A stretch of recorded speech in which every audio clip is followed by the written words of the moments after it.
የዛ እብድ አቋቋም አስተዋሉ። በእጁ ላይ ያለውን ቁስልም ተመለከቱ። ከሁሉም በላይ ደግሞ በአይኖቹ ውስጥ ከ15 ዓመታት በፊት በሌላ አንድ ወታደር አይን ውስጥ ያዩትን እሳት ወይንም ወኔ ተመለከቱ። ጀነራል ቪክራም ሲንግ ወዲያውኑ ለሹፌሩ ትዕዛዝም ሰጡ። መኪናውን አቁመውም አሉ። ሹፌሩ ድንገተኛ ፍሬንም ያዘ። ጎማዎቹ እየጮሁ ሁሉም መኪናዎች ቆሙ። ከኋላ የሚመጡት መኪኖችም ቆሙ። ፖሊሶቹም ደነገጡ። ኢንስፔክተሩ ራት በጥበቃ ላይ ስህተት ተፈጠረ ብሎ እየሮጠ መጡ። ጀነራል ቪክራም ሲንግ በሩን ከፍተው ከመኪና ወረዱ። የወታደራዊው ጫማዎች ኮቴ በመንገድ ላይ አስተጋቡ። በደንቡ ልብሳቸው ላይ ያሉት ሜዳሊያዎች በፀሐይ ብርሃን ያንጸባርቁ ነበር። ጥቁር መነጽራቸውን አውልቀው ወደ ኋላ ተመለከቱ። እዚያ ያ እብድ አሁንም በሰላምታ አቋም ቀጥ ብሎም ቆሟል። እጁ አልወረደም። ጀነራል ቪክራም ሲንግ ቀስ ብሎ ወደሱ መራመዱ ጀመረ። መላው አደባባይ ትንፋሹን ውጦ ይመለከት ነበር። ሶሃንላንና ድንጋይ የወረወሩት ልጆች በፍርሃት ይንቀጠቀጡ ነበር። መንገዱን ስለዘጋ ጀነራል ይህንን እብድ ያስገድሉታል ብሎ ማሰቡ። ኢንስፔክተሩ ራት መሃል ገቡና ጌታዬ ይቅርታ፣ ይህ እኮ የአካባቢ እብድ ነው። አእምሮ እኮ አይሰራም። አሁን አስወግደዋለሁ። አንተ ወታደር ውሰደው ከዚህም አሉ። ጀነራል ቪክራም ሲንግ በእጁ ምልክት ኢንስፔክተሩን ዝም እንዲሉ አደረጉ። አይናቸው በዛ እብድ ላይ ብቻ ተተክሎ ነበር። ጀነራሉ ወደዛ ቆሻሻና የሚገማ ሰው በጣም ቀርበው ቆሙ። ሰውየው አሁንም ሰላምታው እንደሰጠ ነው። አይኖቹ ፊት ለፊት ተተክለዋል። የአይኑ ሸፋፋ እንኳን አይንቀሳቀስም። ጀነራል ቪክራም ሲንግ በተንቀጠቀጠ ድምፅም ጠየቁ፣ ሜጀር ሪንቫ። ይህንን ስም እንደሰማ በዛ እብድ ሰውነት ውስጥ ንዝረትም አለፈ። እጁ ቀስ ብሎም ወረደ። በቦዘዙ አይኖች ፊት ለፊት የቆመውን ዩኒፎርም የለበሰ ሰውን ተመለከተ። የትዝታ ዳመና ማግፈፍም ጀመረ። ቀስ ብሎም እንዲህ አለ። ስልጠና ውስጥ የነበረ የሚናገረውን ቃላቶችንም ተናገረ። ጀነራል ቪክራም ሲንግ አይኖቹን ባፈሰሱ። እነዚህ በጭራሽ የማያለቅሱ የሀገሪቱ ጦር አዛዥ ነበሩ።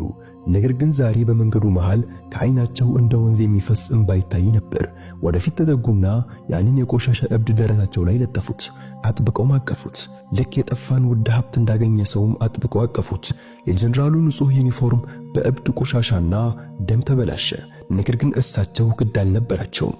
ጀነራሉ እያለቀሱ ራንቪር በሕይወት አለህ? አንበሳዬ በሕይወት አለህ? እኛ እኮ ሞተሃል ብለን ደምድመን ነበር 15 ዓመት ሙሉ። 15 ዓመት የት ነበርክም አሉት። ሕዝቡ በድንጋጤም ጸጥ አለ። ፖሊሶች እንደ ሐውልት ደርቀውም ቀሩ። ጀነራል ለአንድ እብድ ለምን ጌታዬና አንበሳ እያሉ እንደሚጠሩት ለማንም ሊገባ አልቻለም ነበር። ጀነራል የዛን እብድ ፊት በሁለት እጆቹ ያዙ። ሰውየው እንደ ሕፃን ልጅ ጀነራሉን ይመለከት ነበር። በተሰባበረ ድምፅ እንዲህ አለ፣ ጌታዬ እነሱ በጣም ይመቱኝ ነበር። ጥፍሮቼን ነቀሉብኝ ጌታዬ። ነገር ግን እኔ ስሜቴን አልነገርኳቸውም። የሀገሬን ምስጢርም አልነገርኩም። ጌታዬ ፈተናውን አለፍኩ አይደለ አለ። ይህንን ሲሰማ እዛ የቆመው ሰው ሁሉ ልቡ ቀለጠ። ጀነራል ቪክራም ሲንግ ወደ ህዝቡ፣ ወደ ፖሊሶችም ዘሩ። ፊታቸው በቁጣ ቀልቶ ነበር። እንደ አንበሳም ጮሁ። ይህ ሰው ማን እንደሆነ ታውቃላችሁ? እብድ እያላችሁ የምትጠሩት፣ ድንጋይ የምትወረውሩበት ይህ ሰው ማን እንደሆነስ ታውቃላችሁ? አለ። ፍጹም ጸጥታም ሰፈነ። ጀነራሉ እየጮኸም ቀጠለ። ይህ የህንድ ጦር ልዩ ኃይል ሜጀር ራንቪር ሲንግ ራቶር ነው። በ1999 ጦርነት ትልቁ ጀግና፣ ብቻውን በጠላት ምሽግ ውስጥ ገብቶ 10 ወታደሮችን የገደለ፣ ከዚያም በኋላ ለምስጢራዊ ተልዕኮ ወደ ፓኪስታን የሄደ ጀግና ነው። እኛ ተይዞ ተገሏል የሚል መረጃ ነበር የደረሰን። ነገር ግን እሱ በዛ እስር ቤቶች ሲሰቃይ ኖረ 15 ዓመት። ማሰብ ትችላላችሁ። ለ15 ዓመታት ጠላት እያንዳንዱን የሰውነት ክፍሉን ሰባብሮታል፣ እብድም አደረጉት። እናም በሆነ ተአምር ወደ ሀገሩ ሲመለስ የገዛ ሀገሬ ሰዎች የኔን ጀግና ለማኝ አደረጉት። የጀነራል ድምፅ ተሰነጣጠቀ። አፈርኩባችሁ። በነጻነት የምትተነፍሱት አየር የዚህ እብድ ስጦታ ነው። እሱ ወጣትነቱን፣ ቤተሰቡን፣ አእምሮውን፣ ሁሉን ነገር ለእናንተ ሲል አጣ። እናንተ ግን ምን ሰጣችሁት? በድንጋይ ወገራችሁት፣ ስድብ ሰደባችሁት። የሱቁ ባለቤት ሶሃንላን አንገቱን በአፍረትም ደፋ። ድንጋይ የወረወሩት ልጆች በህዝቡ ውስጥ መደበቅም ጀመሩ። የኢንስፔክተሩ ራቲ አይኖች እንባ ቀረሩ። እስካሁን እብድ ተብሎ ሲጠራ የነበረው ሜጀር ሪንቫር ከኪሱ ያን የቆሸሸ የፕላስቲክ ባንዲራ ወጣና በተንቀጠቀጡ እጆቹ ለጀነራልም ሰጣቸው። እንዲህም አለ፣ ጌታዬ ባንዲራው መውደቅ የለበትም። ሀገራችን አዳናት አይደል አለ።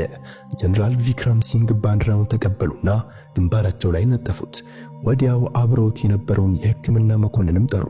ዶክተር ቶሎ አምቡላንስ ጥራ፣ ሜጀሩ ወደ ወታደራዊ ሆስፒታል መወሰድ አለበት። ይህ የቪአይፒ ሕክምና መሆን አለበት።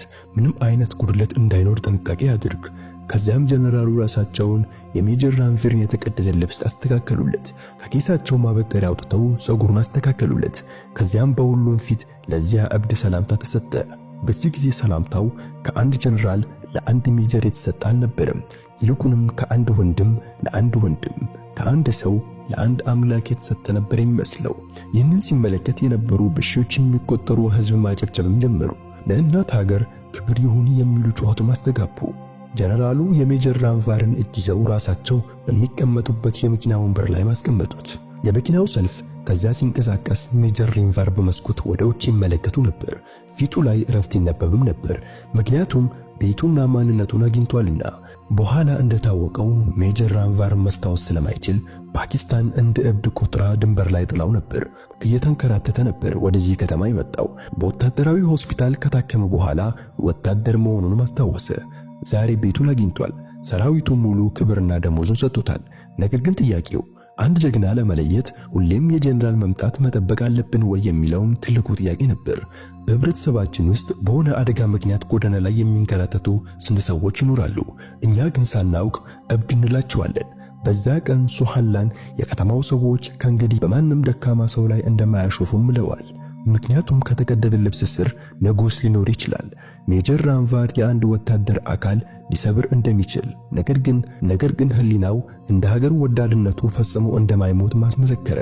ይህ ታሪክ የሚያስተምረን ዛሬ የምናከብረው ነጻነት ዋጋ በሌለ ሰው ህይወት እንደተከፈለ ነው። በመንገድ ላይ ለባንዲራ ክብር የሚሰጥ ሰው ካያችሁ አታሾፉበት። ጓደኞቼ፣ በሀገራችን ውስጥም እንደዚህ ክብር የሚገባቸው ሰዎች ክብር አጥተው ሲንከራተቱ እንመለከታለን። ሀገራችን ሰላም ያገኘችው በእነሱ ሰበብ ሊሆን ይችላል እና እብድ ተብለው የሚታሰቡ ሰዎች ወደው አይደለም እብድ የሆኑት። ስለዚህ ለእነሱ ክብር መስጠት አለብን። የዛሬው ታሪካችን ይህን ይመስላል። ይህን ታሪክ እንዴት ተመለከታችሁት? ታሪኩን ከወደዳችሁት ቪዲዮውን ለሌላ ሰው ሼር ማድረግም እንዳትረሱ። በሌላ ቪዲዮ እስከምንገናኝ አሰላሙ አለይኩም ወራህመቱላሂ ወበረካቱ።